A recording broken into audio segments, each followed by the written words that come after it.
स्वर्गामध्ये ती नाचकाम करायला होती, देवतांची करमणूक. तिचं नाव सुवर्चसा. सुवर्चसा नाचकाम करायला. वरही करमणुकीचे मनोरंजनाचे कार्यक्रम असतात ना, ते वर्णन करताना स्वर्गाचं वर्णन आलं ना, तुम्ही सगळ्यांनी ऐकलेलं आहे.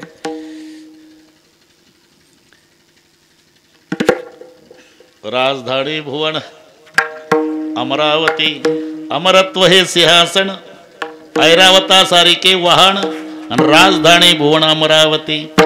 कल्पतरूचे बगीचे, कामधेनूची खिल्लार, चिंतामणीच्या भूमिका,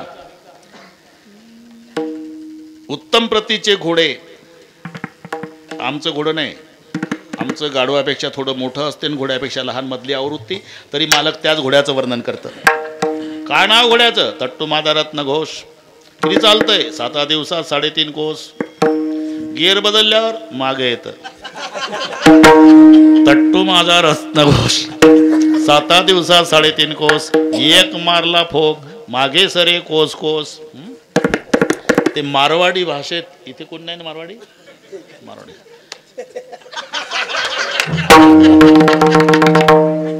अरे हे देशमुख आहे, त्यानं बद्री. अरे हा बरोबर आहे, बद्री नावावरून कळलं यांना की हे घनो चोखोच दिसते. नाही, हे देशमुख आहे, देशमुख. बरोबर आहे ना? त्यांचे वडीलही आपल्या संस्थेचे ट्रस्टी होते, जोग महाराज. आता ते आहे आमचे जोडीदार आहे. आम्हाला आणि त्यांना एकाच वेळात घेतलं ट्रस्टी म्हणून. जोग महाराज वारकरी शिक्षण आळंदी त्यांचे वडील होते. आणि तेव्हा त्यांच्या वडिलांनी 80 साली 1 लाख रुपये संस्थेला देणगी. तेव्हाचे 1 लाख म्हणजे मला वाटते 1 वर्ष झालं जाऊन. नाही, हे तुम्हाला मारवाडी समजत होते, बद्री भाऊ म्हटल्यावर असा केला. ते मारवाडी नाही, ते मारवाडी भाषेतली म्हण आहे ती. भट भटजीनो घोडो, भट भटजीनो घोडो, घोडो को खानो घणो चलनो थोडो, एक मारो छडो नीचे भटजी ऊपर घोडो. तरी ते त्याच्या घोड्याचं वर्णन करताय. उच्चे स्रवा खाचे खोलणे, उत्तम प्रतीचे घोडे आहे. अमरत्व सिंहासन आहे, ऐरावतासारखं वाहन आहे, अमरावती राजधानी आहे, कल्पतरूचे बगीचे आहे, चिंतामणीच्या भूमिका आहे, कामधेनूचे खिल्लार आहे.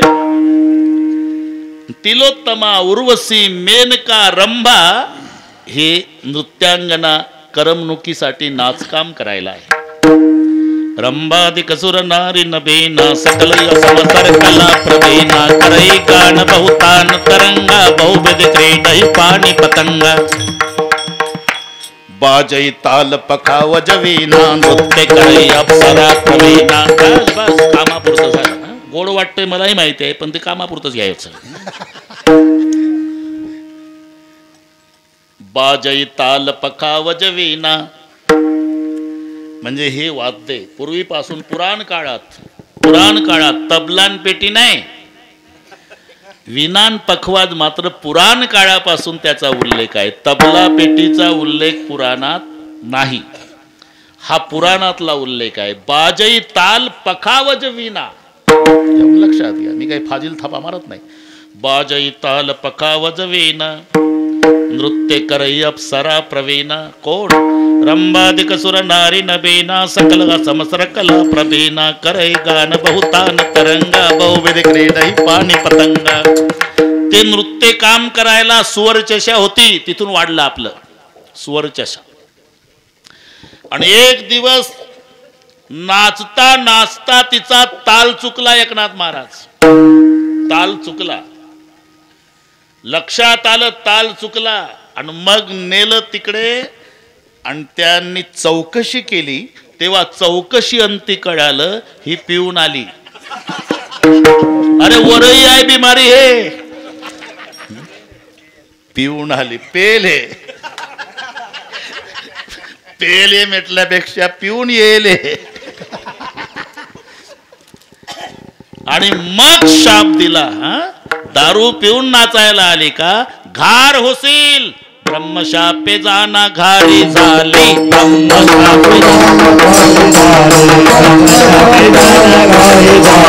सुवर्चशा नामे स्वर्गीचे देवांगणा सुवर्चशा नामे स्वर्गीचे देवांगणा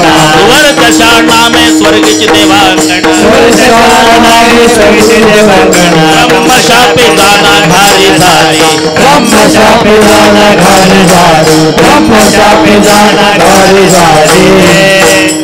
स्वरचशा नामे स्वर्गीची देवांगणा. कीर्तनाची व्याख्याच ती आहे एकनाथ महाराज. आपलं नाही आवडलं तर पुन्हा नाही ठेवणार, पण कीर्तन कसं करायचं? पाहुनिया ग्रंथ करावे कीर्तन.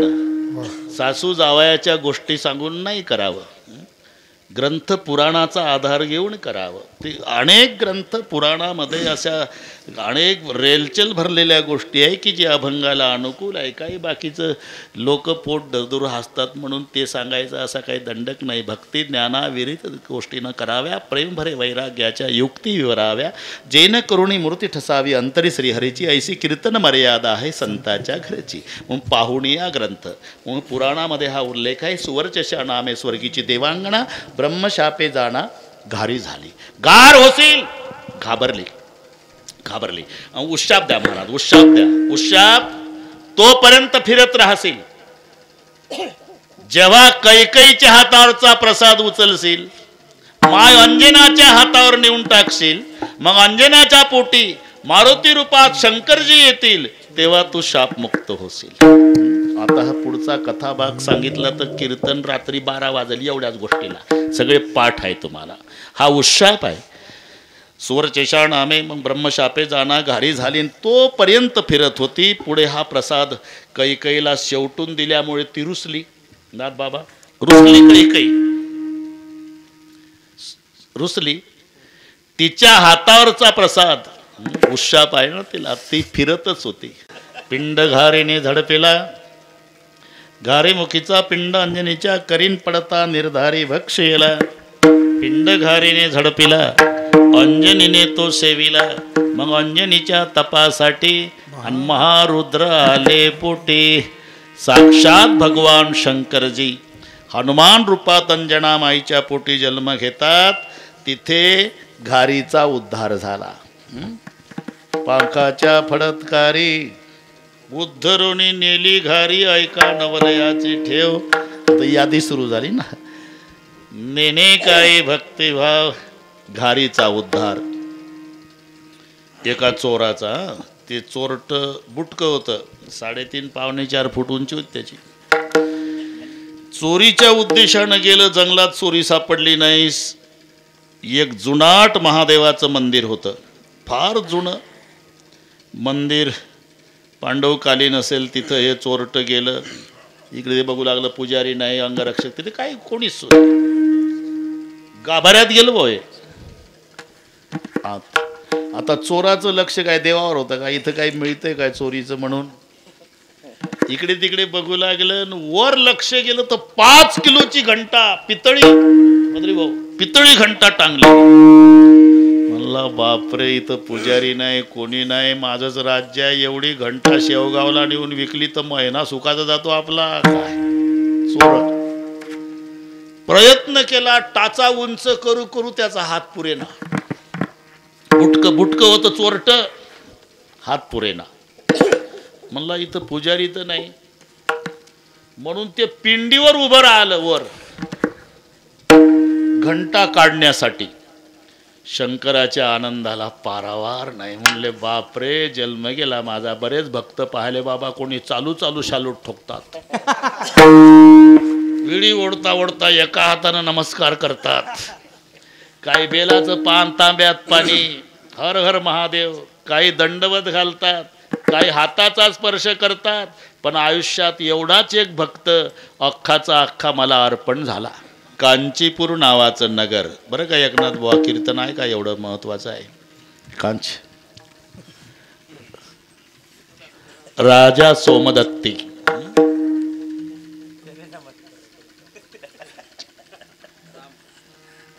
अरे तासभर करा, अर्धा तास करा, तर दवाखान्यातून यायचंच नाही. इथं हा समाज आला तो माझ्यासाठी. त्यांचं काय हो, पण त्यांचं नुकसान कशासाठी? ते जाहिरात छापल्यापासून तयार झाले असतील नाव वाचून, आपल्याला जायचं ढोकबाबाच्या कीर्तनाला, आणि बाबा म्हणतो माझं दुखत, तर आला कशाला पुण्याहून? विठ्ठल विठ्ठल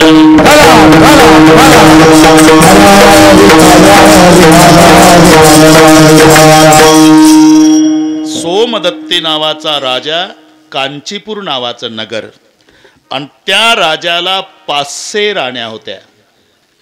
त्याच्यातल्या 2 पतिव्रता होत्या आणि 498 जारकर्म करणाऱ्या होत्या. आणि असा नियम आहे, पत्नीनं जर पाप केलं तर पतीला भोगावंच लागतं, पतीनं पाप केलं तर पत्नीला भोगावं लागत नाही, पत्नीनं पुण्य केलं तर पतीला मिळत नाही, पण पतीनं जर पुण्य केलं तर अर्ध पतीला मिळतच असतं. ठरलेलं आहे. तुम्हाला चांगलं माहीत आहे, सत्यनारायणाचा कार्यक्रम असतो आणि एकटा घरमालक आबदतो का नाही कांबळे सर? त्यांना अनुभव आहे. 1 महिना मोटरसायकलवर पत्रिका छापून घेतं, रॉकेलच्या फटफट वाटतो तालुकावर, कीर्तन करायची तारीख घेतं, ब्राह्मण मंडळीला निमंत्रण देतं, मग 1 दिवस ट्रॅक्टरला ट्रॉली जोडतं, कुकाण्याला जातं, मग बाजार करता, रवा साखरेचं पोतं, डाळ डबा, लोणकडे तूप, येडे वापस, लोखंडी चूल, स्वयंपाकाची भांडी, मंडप, डेकोरेशन, महिना गेला एकट्याचा बद्री भाऊ. सगळी तयारी झाली, मग नवरा बायको पूजेला बसतात. ब्राह्मण पुढे म्हणतात, त्याला म्हणावंच लागतं, म्हणा मम आत्मनः सकलशास्त्र पुराणोक्त प्राप्यर्थम शांत्यर्थम तुष्टेर्थम पुष्टेर्थम अप्राप्य लक्ष्मी प्राप्यर्थम प्राप्य लक्ष्मी चिरकाल संरक्षणार्थम अस्माकं सकल कुटुंबानां द्विपद चतुष्पद सहितानां क्षम स्थैर्य आयु आरोग्य धन समृद्धी ह जन्मनी जन्मनी जन्मनी जन्म जन्मांतरेषु. इतक्यात लक्ष जातं ब्राह्मणाचं. मावशी काय हो काका, कशी काय बसली? मग हात लाव बुवाच्या हाताला. झालं, पतीच्या हाताला हात लावला, अर्ध सत्यनारायणाचं पुण्य गेलं. हे 1 महिना आबदलं रॉकेलच्या फटफटीवर, आणि ते हात लावल्याबरोबर अर्ध जातं. पण हा सत्यनारायणाच्या पोथीतला नियम आहे, कुठेही डोकं चालवायचं नाही. आम्ही सांगितलं कथेतनं, एकानं काय सुपीक डोकं चालवलं, नवरा बायकोत रेल्वेमध्ये दोघात 1 तिकीट काढलं. कुठेही चालतो का सत्यनारायण?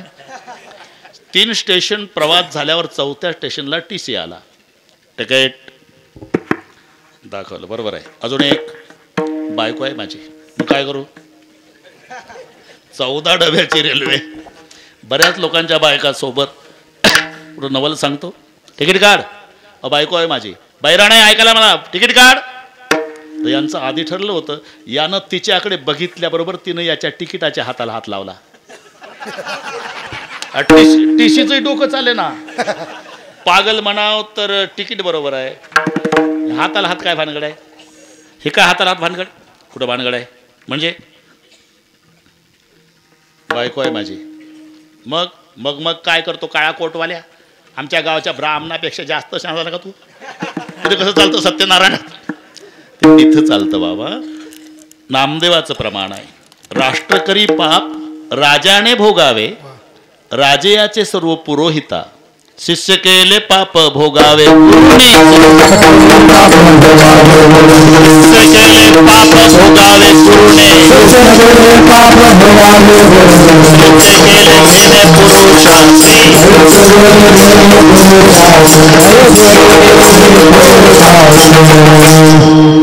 राष्ट्र करी पाप राजाने भोगावे, राजयाचे सर्व पुरोहिता, शिष्य केले पाप भोगावे गुरुने, स्त्रीचे केले घेणे पुरुषाशी.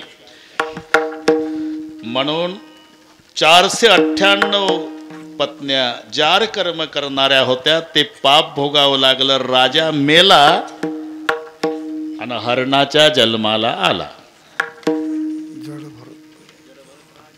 जड भरत नाही, कुठेही नका तिकडे ठोकून ठेव. तो घाला तो घातला वासनेने. हा राजा सोमदत्ती आहे म्हणून म्हणतो पुराण वाचून कीर्तन करा, नाही तर काही देतं ठोकून. हरणाला हरिण लावलं का झाला का कार्यक्रम? तिथंही हरिण नाही इथंही हरिण. ते कीर्तनकाराचं प्रमाण चाललं होतं, कीर्तनकाराचं ते व्याख्यान चालू होतं. विते एवढे पोट केवढा बोभाड तयाचा, पोट लागले पाठीशी पोट हिंडवी देशोदेशी. हे व्याख्यान चाललं बुवाचं आणि टाळकऱ्यांनी उचललं आजी देतो पोट बरी. याला म्हणतात पोटाला पोट. तसं यानं हरणाला हरिण लावलं. ते राजा जडभरताचं आहे, हे राजा सोमदत्तीचा आहे. हा फरक लक्षात घ्या. कांचीपूर नगराचा राजा सोमदत्ती मरण पावला आणि मरण पावल्यावर त्याला हरणाचा जन्म मिळाला. मरोनिया जन्म हरणाचा पावला, मरोनिया जन्म हरणाचा पावला. हे प्रमाण वेगळे. जडभरत राजा हरणी गर्भा गेला आणि घाला तो घातला वासनेने. आणि मी सांगतोय हे प्रमाण वेगळे.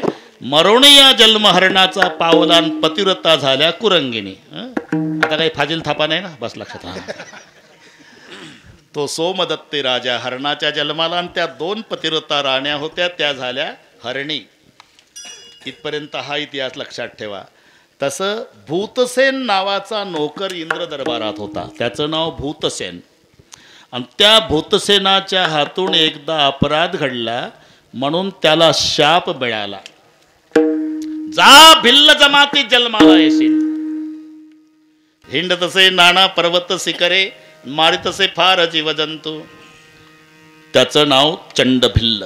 आता दोघाचाही पूर्वजन्म इतिहास झाला. तो हरण राजा सोमदत्ती होता, हरणी होत्या त्या 2 पतिव्रता, त्या हरणी झाल्या. इकडे भूतसेन नावाचा नोकर होता, तो भिल्ल झाला. आणि एक दिवस शिकार न मिळाल्यानं उपवासी फिरला. 3रा प्रहार व्हायला आला, अन्नाचा कण पोटात नाही. स्वच्छ पाण्याचं तळं बघितलं, तिथे वाघूर लावली. याच्यामध्ये हरण पाणी प्यायला येईल आणि मग मला आयते सापडतील. आणि तिथे शेजारी काठाला मोठं दाट पाल्याचा वृक्ष, त्या झाडावरती जाऊन बसला. पण ते हरण दिसावे, वाघूर दिसावी म्हणून डोळ्याच्या पुढे येणारा जेवढा पाला होता तो पाला तोडू तोडू खाली टाकत होता. आता योग असा, ज्या दिवशी शिकार न मिळाल्यानं उपवास घडला त्या दिवशी महाशिवरात्र होती. ज्या झाडावर जाऊन बसला ते बेलाचं होतं.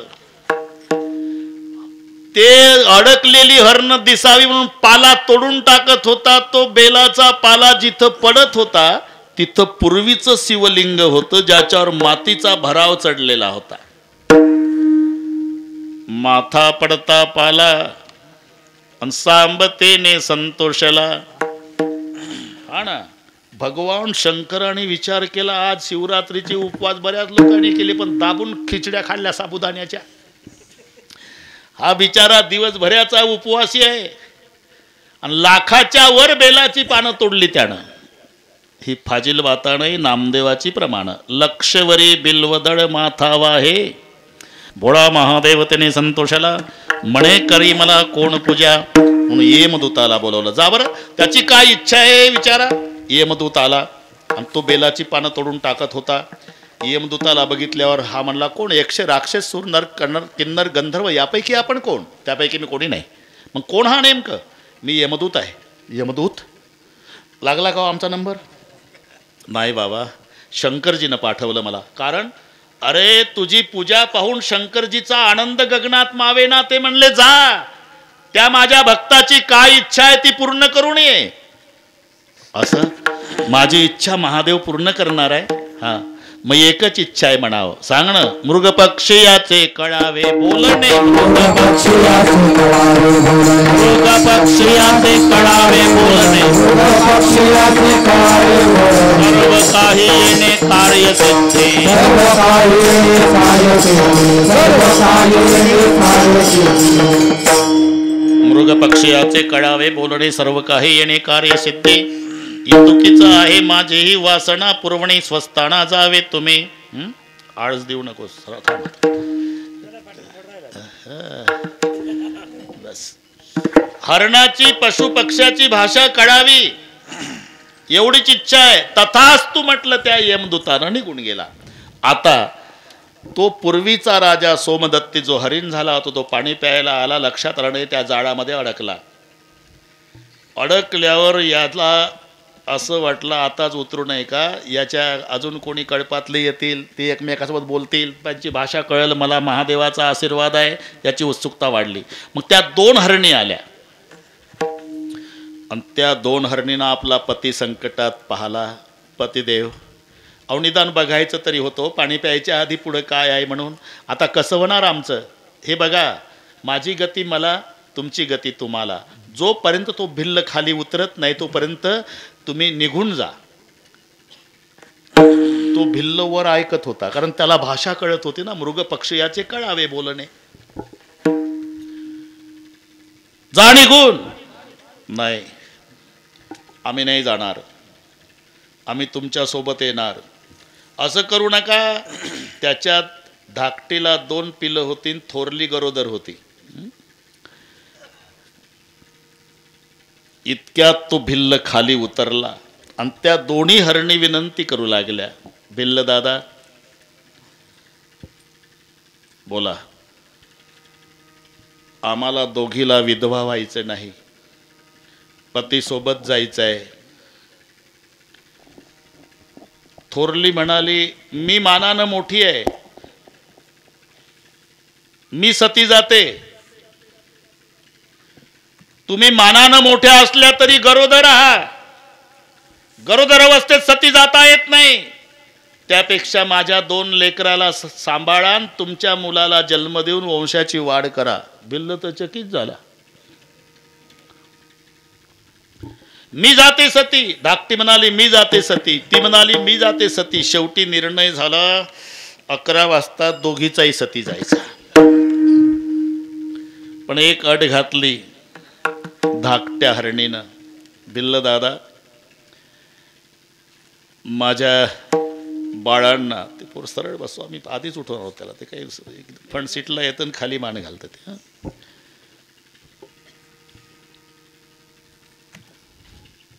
मी माझ्या लेकरांना शेवटचं दूध पाजून येते. नाही आल्यावर शंकराची शपथ, पंक्ती भेदकीचे मरतील पोरे किंवा पती मरे बाळपणे, हे सगळ्या इतिहास सांगितला. परवानगी मिळाली आणि ती धाकटी घरी आली. गटागटा भुकेलेले लेकरं पाडसं पिऊ लागली. त्या बाळाचं दूध पिणं बघितलं आणि हिच्या डोळ्याला धारा लागल्या. मम्मी रडती आहे म्हणून दुधाचे घोट दोन्ही पाडसानं खाली टाकले आणि रडण्याचं कारण आईला विचारलं. आई, थोरली आई आली नाही, बाबा आले नाही, तू एकटीच आली आणि अवेळी आली. सायंकाळला येऊन दूध पाजायची, आज दुपारी का आली आई? माय रडू लागली. आई का रडतेस? दूध प्या बाळांनो, मग सांगेल. नाही, सांगितल्याशिवाय आम्ही पिणार नाही. तुझा पिता संकटात आहे, जाळात अडकला. तुझी थोरली आई सती जायला तयार झाली, मी सती जाणार आहे. पण त्या भिल्लाला परवानगी मागितली की लेकरांना शेवटचं दूध पाजून येते. त्यांनी परवानगी दिली म्हणून आली. बाळांनो, आई, थोरली आई गेली, बाबा गेले, तू गेली, मग आमचा सांभाळ कोण करल? तुमचा सांभाळ महादेव करेल बाळा. आई रडून सांगू लागली, तुमचा सांभाळ महादेव करेल. नाही आई, नाही, आई बाबा गेल्यानंतर आम्ही राहणार नाही, आम्ही येतो. आता ती पुढं, हे लेकर माग. तिथं आल्यावर भिल्ल चकित झाला. म्हणले, जनावर आणि एवढं वचनाचं पालन करतात, मरायसाठी लेकरं घेऊन आली? अशी भिल्लाला शंका आली. त्याच्या आधी निळोबाराय ते 2 पाडसं भिल्लाजवळ आले, त्याच्या पायाला चाटू लागले, त्याला भाषा कळू लागली आणि ते पाडसं म्हणाले, भिल्ल दादा, आमच्या समोर आमच्या मायबापाचा वध आम्हाला बघवणार नाही. आमची एक प्रार्थना आहे, आधी आम्हाला मार. आई वडिलाचं मांस आमच्यापेक्षा रुचकर नाही लागणार तुला, ते जरड लागेल. कोवळ मांस आहे आमचं, आम्हाला आधी मार. तुला असं वाटल भिल्ला, माय बापाच्या समोर लेकराला कसं मारावं? मारता येतं. आधार आहे याला. आपल्या मायबापाचं सत्व रक्षण करण्यासाठी, हे हरणाचे पिलं सांगतात त्याला, आपल्या मायबापाचं सत्व रक्षण करण्यासाठी चिल्लियानं आपल्या देहाची कुर्बानी केली. अतिथी लागी चिलिया ओपी देह तेनेची तुला हे परमधाम. म्हणजे माय बापासाठी लेकराला मरता येतं, तू संकोच बाळगू नको, आधी मार. का ती त्यांची लेकर होती निळोबाराय. ती कशी बाजूला बोलतील हो. ते त्यांची होती ना दोन्ही पिलं, म्हणून शुद्ध बीजा पोटी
गोमट्या बीजाची फळ ही गोमटी, शुद्ध बीजा पोटी फळे रसाळ गोमटी, मुखी अमृताची वाणी. ती पाडस आम्हाला आधी मारा भिल्ल दादा. हरण म्हणला पहिला मी सापडलो, माझ्या कोवळ्या लेकराची हत्या मला म्हातारपणात बघवणार नाही, पहिला मला मार. 2 हरणी पुढे आल्या. पारद्या आम्हाला विधवा व्हायचं नाही, सौभाग्यवती जायचं आहे, आधी आम्हाला मार. लेकर म्हणाली पप्पाच्या आणि मम्मीच्या आधी आम्हाला मार. हरिण म्हणला आधी मला मार. हरणी म्हणल्या आधी आम्हाला मार. एवढा दगडाच्या हृदयाचा भिल्ल तो पारधी ढसा ढसा रडू लागला. अरे का रडतो पारद्या, आम्हाला मार. मी उपवासानं मेलो तरी चालल बाबा, पण मी तुम्हाला मारणार नाही. नामा म्हणे भिल्ल विसरला घात, नामा म्हणे भिल्ल विसरला घात, नामा म्हणे भिल्ल विसरला घात, नामा म्हणे भिल्ल विसरला घात. राहिला निवांत त्यांच्या बोले, राहिला निवांत त्यांच्या बोले, राहिला निवांत त्यांच्या बोले. मी असाच मरेल उपवासी राहून, पण मारणार नाही. जा निघून. मारावं लागेल, शंकराची शपथ घातली आम्ही. मी मारणार नाही, चाललो गावाला, तुला मारावं लागेल. आणि का मारत नाही कळलं आम्हाला. मारल्यावर 5चा बोझा तुला घरी नेता येणार नाही म्हणून मारत नाही ना. तू पुढं चल, तुझ्या घरापर्यंत आम्ही चालत येतो ना, अंगणात गेल्यावर मार. ते पुढं हे माग. अरे येऊ नका बाबा, शंकराची शपथ आहे, मी मारणार नाही. आम्ही शंकराची शपथ आधी घातलेली आहे, मारावं लागेल. असं करीत करीत त्या भिल्लाच्या अंगणापर्यंत 5ही हरणन. भिल्ल पुढं. एवढ्यात विमान आलं. दिवे झाले देह 5चे ते वेळी, आणि विमान त्या काळी पाठविले. त्या 5ही हरणाचं निळोबाराय दिव्य पुरुषात रूपांतर झालं, आणि 5ही हरण दिव्य पुरुष होऊन त्या विमानात बसले. विमान निघालं. भिल्ल तर नुसता बघू लागला. 5च सीटचं होतं का. एखादं उभं राहून का महाराष्ट्रातली एसटी गेल्या का टपावर बसून.